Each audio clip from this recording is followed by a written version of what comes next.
તો અમદાવાદના કેફેના ફૂડમાંથી જીવાત નીકળી છે। જીવાત નીકળવાનો સિલસિલો છે તે યથાવત જોવા મળી રહ્યો છે। સમાચાર સામે આવી રહ્યા છે। કેફેમાંથી જીવાત નીકળી છે। કેફેના ફૂડમાંથી જીવાત નીકળવાનો સિલસિલો જોવા મળ્યો। રાજપથ રંગોલી રોડ પરના કેફેની આ ઘટના સામે આવી। કોર્પોરેટ કાફેના બર્ગરમાં જીવાત નીકળી। આ સીધા દ્રશ્યો અમે આપને બતાવી રહ્યા છીએ। ગ્રાહકે મંગાવેલ બર્ગરમાં જીવાત નીકળી હતી। રાજપથ ક્લબ પાસે આવેલ છે આ કોર્પોરેટ કાફે। તો ફૂડમાંથી જીવાત નીકળવાનો સિલસિલો છે તે હજી પણ યથાવત જોવા મળી રહ્યો છે।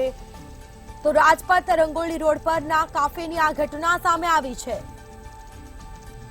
જેમાં કોર્પોરેટ કાફેના બર્ગરમાંથી જીવાત નીકળી હતી।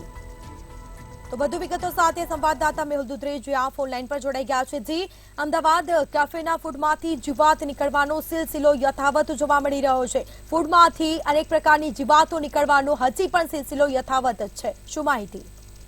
જે પ્રમાણે જે પ્રથમ ઘટના જે સામે છે, રાજપથ ક્લબ ની બાજુમાં જે કોર્પોરેટ કાફે આવેલું છે, તે કોર્પોરેટ કાફેમાં એક વ્યક્તિએ બર્ગર મંગાવ્યો હતો। બર્ગરની અંદર મચ્છર તેમજ મકોડો બર્ગરની અંદર જોવા મળે। આ સાથે પણ નાની નાની જીવાતો પણ જોવા મળી હતી।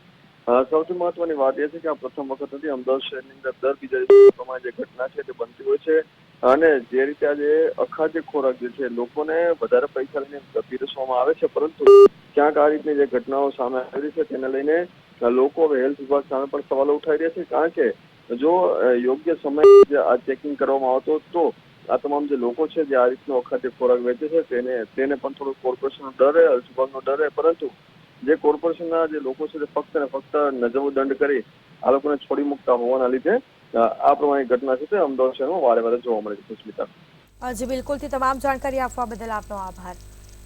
તો અમદાવાદના કાફેના ફૂડમાંથી જીવાત નીકળી। આ સાથે રાજપથ રંગોલી રોડ પર કાફેની ઘટના સામે આવી છે। કોર્પોરેટ કાફેના બર્ગરમાં જીવાત નીકળી હતી। ગ્રાહકે મંગાવેલ બર્ગરમાંથી જીવાત નીકળી।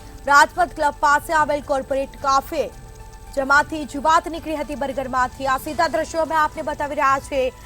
તો ફૂડમાંથી જીવાત નીકળવાનો સિલસિલો હજી પણ યથાવત જોવા મળી રહ્યો છે। તો ફૂડ વિભાગ દ્વારા કડક કાર્યવાહી ક્યારે કરવામાં આવશે તે એક મોટો સવાલ। તો રાજપથ રંગોલી રોડ પરના કાફેની આ ઘટના। અમદાવાદ કાફેના ફૂડમાંથી જીવાત નીકળી હતી। તો સમાચાર વડોદરાથી સામે આવી રહ્યા છે। વડોદરામાં ડિસ્કો રોડથી વાહન ચાલકો પરેશાન થયા છે। તો રોડ પર ખાડાનું સામ્રાજ્ય જોવા મળ્યું છે। બીજી તરફ ડિસ્કો રોડથી વાહન ચાલકો પરેશાન થયા છે। તરસાલી રોડ પર અનેક ખાડા પડતા લોકો મુશ્કેલીમાં મુકાયા છે। તો ધન્યાવીના રોડ પર ખાડા પડ્યા। ખાડાઓથી વાહન ચાલકોને ભારે મુશ્કેલી। વારંવાર રજૂઆત કરવા છતાં પણ કોઈ નિરાકરણ આવ્યું નથી। તો વરસાદી માહોલ જામ્યો છે, રસ્તા ધોવાયા છે। તો ડિસ્કો રોડથી વાહન ચાલકો પણ પરેશાન થયા છે। વાહન ચાલકોને અકસ્માતનો ભય સતાવી રહ્યો છે। તો આ સીધા દ્રશ્યો અમે આપને બતાવી રહ્યા છીએ। સ્માર્ટ સિટી વડોદરામાં વાહન ચાલકો પરેશાન। ડિસ્કો રોડથી વાહન ચાલકો હાલાકી ભોગવી રહ્યા છે। બીજી તરફ કહી શકાય કે લોકો મુશ્કેલીનો સામનો કરી રહ્યા છે। તો વધુ વિગતો સાથે સંવાદદાતા નિલેશ બ્રહ્મભટ્ટ લાઈવ જોડાઈ ગયા છે। જી, સ્માર્ટ સિટી વડોદરામાં ડિસ્કો રોડથી વાહન ચાલકો પરેશાન થયા છે, શું માહિતી? જી, આપ જોઈ શકો છો આ સ્માર્ટ સિટી વડોદરા છે। આ રોડ ખાડોદરા થઈ ગયો છે, અને જે વાહન ચાલકો છે એમને એ પણ નથી ખબર પડી રહી કે રસ્તામાં ખાડો છે કે ખાડા પર રસ્તો છે। અને મહત્વની બાબત એ છે કે વાહન ચાલક જોઈ રહ્યા છો આપ કે કેવી મુશ્કેલીનો સામનો કરીને આવી રહ્યા છે। આપણે વાહન ચાલકને પૂછીશું, શું કહો છો? સ્માર્ટ સિટી વડોદરામાં ખાડામાં રોડ છે કે રોડમાં ખાડો છે, શું અનુભૂતિ થઈ રહી?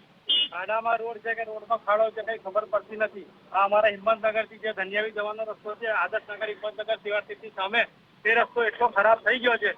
અમે વાર ઉપર રજૂઆત કરી। અમે ઘનશ્યામભાઈ, અમારા કોર્પોરેટર છે ઘનશ્યામ પટેલ સાહેબ, એમને રજૂઆત કરી। એમને આગળ બહુ જ રજૂઆત કરી, સ્ટેન્ડિંગ કમિટીને રજૂઆત કરી, મેયર સાહેબને રજૂઆત કરી, પણ કોઈ અમારું સાંભળતું નથી અને આગળ કોઈ જોવા માટે આવતું નથી। અને અમે કહીને થાકી ગયા છે। મંગળ ઉપગ્રહ પર ચાલતા હોય અને ખાડા કબૂતરા હોય એવું લાગી રહ્યું છે અમને આગળ। અને અહીંયા આગળ કોઈ જોવા માટે આવે અને આગળ અમારું કોઈ ખાડાનું કોઈ નિકાલ કરી આપે એવી અમે તંત્ર પાસેથી આશા રાખીએ છીએ। બસ એ જ અમારે કેવું છે। આપણે બીજા વાહન ચાલક છે એમની સાથે પણ વાત કરીશું. શું કહો છો? નાગરિક કહી રહ્યા છે કે મંગળના ઉગ્ર પર ફરતા હોય તેવો આનંદ આવી રહ્યો છે.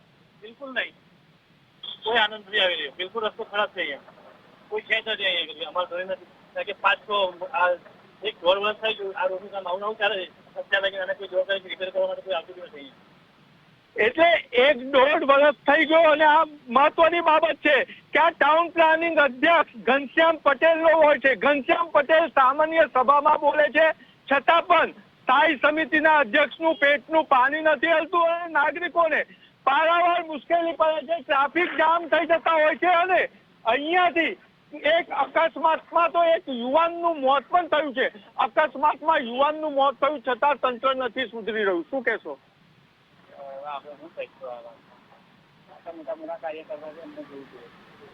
મોટા મોટા કાર્યકર્તા મત લેવા આવે છે, એમને જોવું જોઈએ. તારે અન્ય વડીલે પૂછ્યું, કાકા અકસ્માતમાં એક નાગરિકનું મોત પણ થયું છે છતાં પણ ખાડા નથી સુધરી રહ્યા. શું કહેશો? બરાબર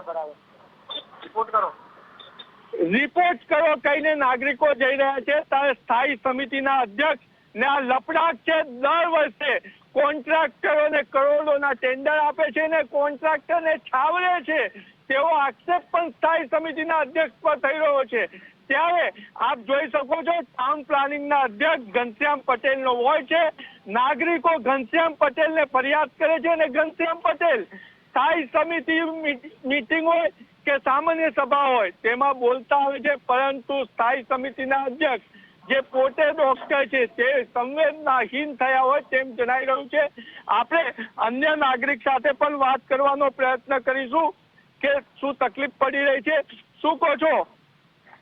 તકલીફ આવવા જવા માટે બહુ પ્રોબ્લેમ જ છે. ટોટલ જ પ્રોબ્લેમ છે, પણ કોઈ સોલ્યુશન આવતું નથી. માટે અમે હેરાન થઈ ગયા છે. હવે શું કરવું? અકસ્માતમાં એક યુવાનનું મોત પણ થયું છે. આ મારા પગ વાગ્યું, મને કહેવા જવું. આ ફટાકને ગાડીઓ આમ જતી હોય તો પ્રોબ્લેમ થઈ જાય છે. લો બેન, શું કહો છો બેન? શું તકલીફ પડી રહી છે? અમને ગટરની તકલીફ પડી રહી છે. અમે ચાલતા જઈએ છીએ તો બી અમે લપડીને પડી જઈએ છીએ. હાથ પંગોઠું ભાગી જાય તો મારું ગરીબનું કોણ બેલી થાય? હે, તો તમે આ રોડ બનાવો ને જલ્દી સૂચના કરો ને. રોડની વ્યવસ્થા તો કરવી જોઈએ ને આટલી.